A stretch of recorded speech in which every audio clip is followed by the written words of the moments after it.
მოგესალმებით, ეთერშია საინფორმაციო პროგრამა ფაქტი სტუდიაში თქვენთვის მედია თოდრაძე მუშაობს. გუშინ საქართველოს ეროვნული გმირის ოზურგეთელი ზაზა დამენიას დაბადების დღე იყო. საქართველოს ერთიანობისთვის ბრძოლაში დაღუპულ მეომარს 37 წელი შეუსრულდებოდა. ნინო ვაშალომიძე გვიამბობს. ეროვნული გმირის საფლავთან მშობლებისა და ახლობლების გარდა სხვადასხვა საჯარო სკოლის პედაგოგები და მოსწავლეები შეიკრიბნენ. მოზარდება ყვავილებით შეამკეს გმირი მეუღლის საფლავი. ოზურგეთის ნომერ 3 საჯარო სკოლის მე-9 კლასელებმა დამრიგებელთან ფეფო ბოლქვაძესთან ერთად კი საქართველოსთვის თავგანწირულ მეომარს ლექსები მიუძღვნეს. საფლავთან იგალობეს, წაიკითხეს ეროვნული გმირის უკანასკნელი ჩანაწერები და მოგვიყვნენ იმაზე, თუ როგორი სითბოთი და სიყვარულით იხსენებენ მას თავდამებრძოლები, როგორი სიამაყით ყვებიან მის მამაცობაზე. ბავშვებმა კიდევ ერთხელ გააცოცხლებს მშობლების, ახლობლების, თანაქალაქელების გულებში ეროვნული გმირი.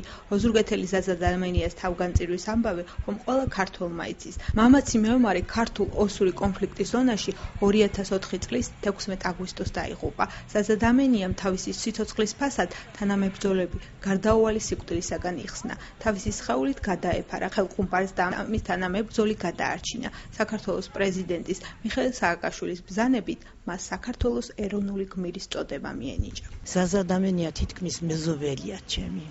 ახლოს არ ვცნობდი, მაგრამ ვიცოდი რომ კარგი ვაჟკაცი ბიჭი იყო. შემდეგ მისი გმირობის ამბავი მთელს ქვეყანას მოედო.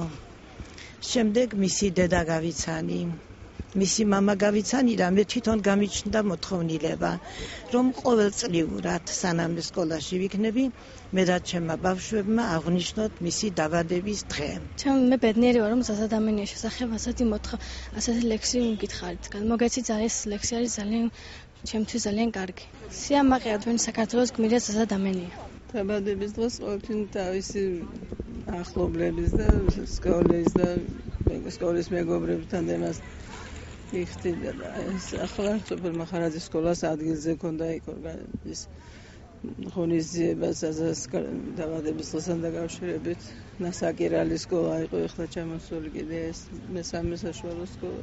ყველას დიდ მადლობას ვუხდი, ვინც თუნდაც ერთ სანთელს აუნთებს ჩემს შვილს და ათელში ყოფნას უსურვებს მის სულს. მოძრაობა სამართლიანი საქართველოსათვის ოზურგეთის ოფისში პრესკონფერენცია კიდევ ერთხელ გამართეს ჟურნალისტებისათვის. ამჯერად სოციალურ სფეროში არსებულ პრობლემებზე და მათი მოგვარების გზებზე ისაუბრეს. ჩვენი სიუჟეტი. ნოღაიდელის პარტიაში რეგიონალურ საკითხებზე მომუშავეები ამჯერად სოციალურ თემებზე და იმ სოციალურ პოლიტიკაზე შეჩერდნენ, რამაც ადგილობრივი მოსახლეობის უმრავლესობა სიღარიბის ზღვარამდე მიიყვანა. თვლიან, რომ სოციალური უსამართლობა გურიის რეგიონის და ქვეყნის მასშტაბით უმაღლეს დონეზეა.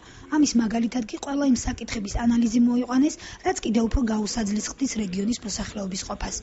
თავდაპირველად საუბარი ჯანდაცვის სფეროდან დაიწყო და გაგრძელება საავადმყოფოებში არსებული მაღალი გადასახადების და მედიკამენტზე გაორმაგებული ფასების მიმოხილვას მოჰყვა.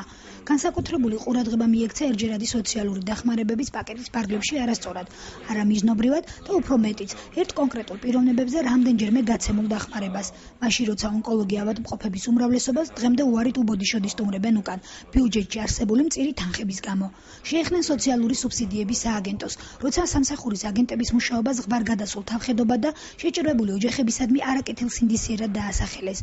ნაცვალაძე ამბობს, რომ მას ხშირად მიმართავენ ოჯახები, რომელთაც სოციალური დახმარება გაურკვეველი, უფრო მეტიც აუხსნელი მიზეზების გამო მოუხსნეს. უჩა მიქატაძე, ლეილა დარჩია, მარიამ კუზნეცოვა. ეს იმ ადამიანთა მცირე ჩამონათვალია, რომელთაც განსაკუთრებით მძიმე სოციალურ პირობებში უწევთ ცხოვრება. დახმარებას კი გადამოწმების შემდეგ სრულიად უკანონოდ ვეღარ იღებენ. კიდევ ერთი საკითხი, რაც პრესკონფერენციაზე გაჟღერდა, ასევე ინფორმაციაა, რომ სხვა პრობლემებთან ერთად თანხების სიმწირის გამო არ დარიგებულად დაპირებული 100 ლარიც პირველკლასელებზე, რომლებიც შეჭირვებული ოჯახებიდან არიან. ბოლოს კი გახმაურებული ბაზრის თემას კიდევ ერთხელ დაუბრუნდნენ და გაგვაცნეს ახალი ინფორმაცია, რომ აგრარული ბაზარი, რომელიც აქამდე ეკონომიკის სამინისტროს კუთვნილება იყო, ოზურგეთის მუნიციპალიტეტის გამგეობის მფლობელობაში ოფიციალურად გადმოვიდა. ჩვენ არ ვართ ისეთი ადამიანები, რომ გაკეთებულს ვერ ხედავდეთ, მაგრამ ფაქტიურად კატასტროფული მდგომარეობაა. სოციალურ სფეროსთან დაკავშირებით. მე ჩემს რაიონში საკრებულოს წევრი ვარ და ვიცი რა თანხები არის გამოყოფილი, რაც შეიცავს ბიუჯეტი და რაც შეხმარდება ეს ყველაფერი. მე როცა ვამბობ, რომ არამიზნობრივად იხარჯება თანხები, ეს ამის ყველა დოკუმენტი გამოჩნია იმისათვის, რომ მე ეს დავადასტურო და ჩემთან იმდენი გაჭირებული ადამიანი მოდის იმადგან გამოსული და ხშირად ამბობენ, რომ შენთან რატომ მოდის, ჩვენთან რატომ არ მოდის, მაგრამ იქ სადაც ვერ ნახა ადამიანმა სამართალი მოგვართავს ჩვენ. ჩვენ აუცილებლად ყველა თემას შევეხებით და ყველანაირად ვეცდებით, რომ ადამიანებს დაუდგეთ გვერდში.